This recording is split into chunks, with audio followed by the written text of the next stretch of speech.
집이 없는 분이라고 하면요. 저는 지금 같은 시기가 집을 사기 더 좋지 않나라고 조금 감히 말씀을 드리고 싶습니다. 전반적으로 안녕하세요. 세비티입니다.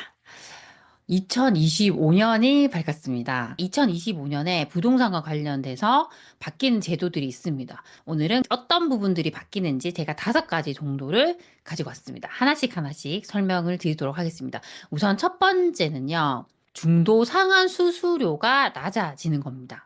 일단 중도 상환 수수료가 뭔지 좀 말씀을 드릴게요. 중도 상환 수수료는 우리가 은행에 대출을 받잖아요. 예를 들어서 나는 대출을 10년 동안 받겠다라고 한 거예요. 그런데 3년 안에 갑자기 돈이 생겨서 대출을 중도에 갚게 된 거예요.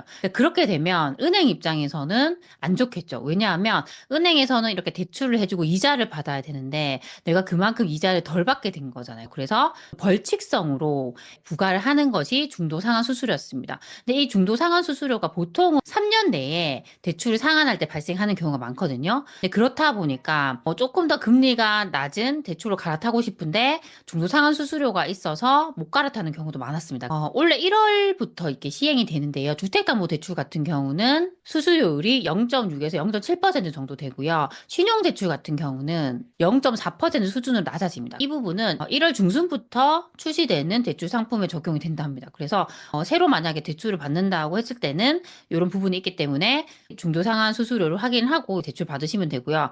그런데 이 중도 상환 수수료 같은 경우는 저도 대출을 받아 보니까 은행마다 다릅니다. 어떤 상품은 중도 상환 수수료가 없는 경우도 있어요. 그래서 이 상품마다 다르기 때문에 우리가 대출을 받을 때 웬만하면 여러 군데 이렇게 받아보시면 좋고요. 저 같은 경우는 일일이 은행 방문해서 대출 받으면 힘들잖아요. 그래서 대출 상담사를 통해서 대출을 좀 많이 알아봅니다. 전화해가지고 저한테 맞는 대출 좀 소개해달라. 이렇게 해서 상담을 받고요. 아니면 요즘에 인터넷으로도 대출 가능하잖아요.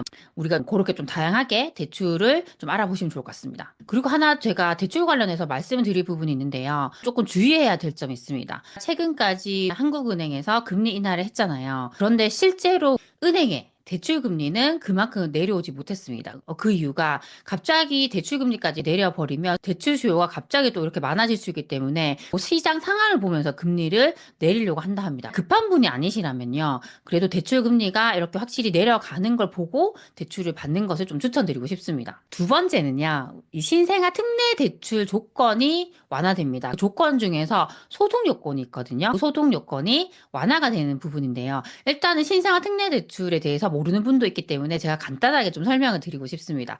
대출 이름에 보면 신생아가 들어가잖아요. 말 그대로 자녀가 있는 사람들에게 대출을 잘 해주겠다라는 내용입니다. 이 대출을 신청하는 날 기준으로 2년 이내에 출산한 자녀가 있는 경우에 이 대출을 받을 수 있는데요. 임신 중인 경우는 안 됩니다. 그리고 입양아 같은 경우도 가능한데요. 입양아가 있는 경우는 나이가 만 2세 미만인 경우는 가능합니다. 소득 요건이 완화가 되는데요.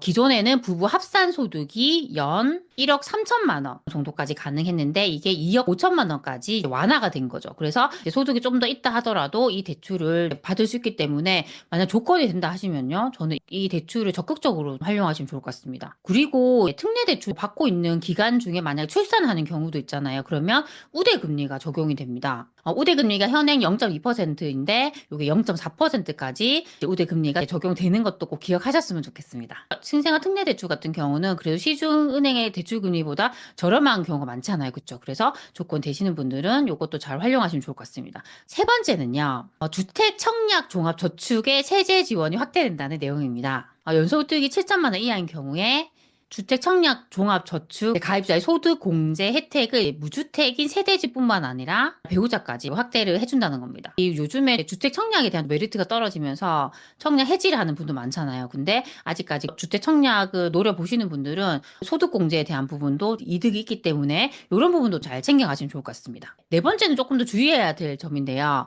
2025년 하반기에 스트레스 DSR이 시행이 된다는 내용입니다. 스트레스 DSR이라고 해가지고 1단계는 24년 2월에 시행이 됐고요. 2단계는 24년 9월. 그리고 3단계가 올 하반기에 시행이 된다는 겁니다. 말 그대로 이제 대출을 받기가 더 힘들어진다는 얘기죠. 스트레스 DSR 같은 경우는 우리가 대출을 받을 때 향후에 금리 상승으로 인해서 증가하게 된 원리금의 상환 부담까지 다 고려를 하게 됩니다. 이게 시행이 되면 아무래도 우리가 받을 수 있는 한도가 줄어드는 거죠. 또 DSR 같은 경우는 대출을 받는 사람의 소득에 비례해서 해주기 때문에 아무래도 소득이 많은 분들이 상대적으로 또 유리합니다. 그리고 DSR 같은 경우는 내가 가지고 있는 대출, 다른 대출들까지 다 합산해서 고려하기 때문에 아무래도 대출이 많은 분들은 이 DSR이 적용이 돼서 대출을 받기가 더 힘들어질 수 있습니다. 예를 들어서 이게 만약에 3단계가 시행이 되잖아요. 연봉이 5천만 원 정도 된다 했을 때 원래 이런 분이 대출 한도가 3억 3천만 원 정도 나왔습니다. 하지만 이 3단계가 시행이 되면 이게 금리에 따라 차이가 있지만 2억 8천만 원 정도 대출을 받을 수 있어요. 그래서 기존보다는 5천만 원 정도는 대출이 줄어드는 거죠. 최근에 좀 많이 나오는 얘기 중에 하나가 뭐냐면 스트레스 DSR 3단계가 하반기에 시행이 되니까 보통 요 시기를 7월 정도로 보더라고요. 그래서 그 전에 대출 조금 더 받을 수 있을 때 집을 사라라는 얘기가 계속 나오고 있습니다. 마지막 5번째는 올해 6월부터는 안전진단 없이 재건축이 진행이 될 수 있다라는 부분입니다. 재건축이 안전진단 없이 가능하다는 얘기인데요. 예전에는 안전진단을 꼭 받아야 했습니다. 이 안전진단에 통과를 못하면요. 이 사업을 진행할 수가 없었어요. 근데 이제는 안전진단 없이 바로 사업을 시행할 수가 있게 된 거죠. 그렇게 되면 보통 우리가 재건축 사업 기간을 했을 때 이걸 넉넉 잡아서 10년이라 본다 했을 때 안전진단만 안 받아도 3년이 더 줄어드는 거예요. 그래서 재건축이 조금 더 활발해질 수 있는 거죠. 오늘은 2025년에 바뀌게 되는 부동산 관련 제도에 대해서 좀 말씀을 드렸습니다. 여기서 제가 중요한 부분 좀 짚어드리면요. 대출에 대한 부분이에요. 최근에 대출 추이를 보면요. 아직 정확하게 이렇게 바뀐 건 아니지만 대출을 조금 완화해 주는 분위기입니다. 생활안전자금 대출 같은 경우에는 한도가 작년보다 높아졌고요. 그리고 1주택자인 경우에도 전세 대출을 또 해주는 방향으로 가고 있거든요. 대출 같은 경우엔 총량제로 진행이 되다 보니까 다시 리셋이 됐잖아요. 그래서 지금은 조금 더 대출을 받기가 아무래도 작년 하반기보다는 더 유리해졌습니다. 그리고 아까 제가 잠깐 말씀드렸지만 올해 7월에 스트레스 DSR 3단계가 시행이 될 수 있다고 말씀드렸잖아요. 그러면 만약에 나는 지금 현재 집이 없어요. 집이 없는 분이라고 하면요. 저는 지금 같은 시기가 집을 사기 더 좋지 않나라고 조금 감히 말씀을 드리고 싶습니다. 전반적으로 부동산 시장이 침체가 돼서 좋지 않잖아요. 이런 상황에서 다시 급매들이 나오는 곳들이 좀 늘고 있습니다. 대출이 이전보다 조금 완화해주는 분위기고 하반기에는 내가 대출을 받을 수 있는 한도가 더 줄어들 수 있기 때문에 만약에 집을 살 거라면 상반기에 이런 시장을 좀 활용해가지고 집을 사시면 좋을 것 같습니다. 앞으로도 제가 조금 더 집을 사는 부분에 대해서 도움될 수 있는 영상들 많이 만들어 보도록 하겠습니다. 늘 제 영상을 이렇게 봐주셔서 너무 감사드립니다. 그럼 우리 다음 시간에 만나요. 안녕.